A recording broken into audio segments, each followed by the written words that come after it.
I want to ask you first of all, what are the biggest issues that you see farmers facing in this country? Well, simply managing to run a profitable business. If they face a 20% tax on their asset every time a farmer dies, you see farmers only make 0.5% return on capital. That means that if you're taking 20%, that is 40 years of the return on capital that they've got to pay. We've spoken to a lot of farmers today who tell us if you crunch the numbers, they make less than minimum wage. How do you feel about that? Well, farmers work incredibly hard.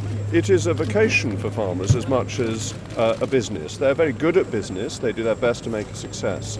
But the value of their land, and indeed of their business assets, the tractors, the combine harvesters, is an extraordinary cost. And if you tax that, even at 20%, even with a £1 million threshold, that means a lot of farms will simply not be economic.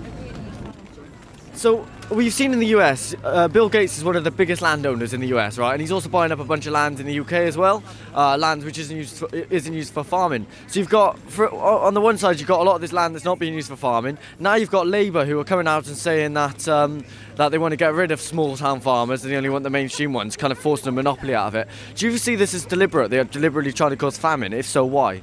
I don't think they're deliberately trying to cause famine, but I think Labour is very hostile to rural areas. It was when Tony Blair was Prime Minister. It's hostile to rural areas again. The Labour Party is socialist. It does not believe in private property. This is a further attack on private property, and the farmers are the victims. So do you reckon this could end in the kind of abolition of private property? Well, I don't think they're going to get that far because they don't have a majority in the country to do this, but they are trying to undermine the rights of property. Yeah. Yes. So Labour has always leaned towards the socialist, but do you think this goes beyond the traditional Labour values? Oh, I think it does, because I think it is hostility to farmers and to rural communities.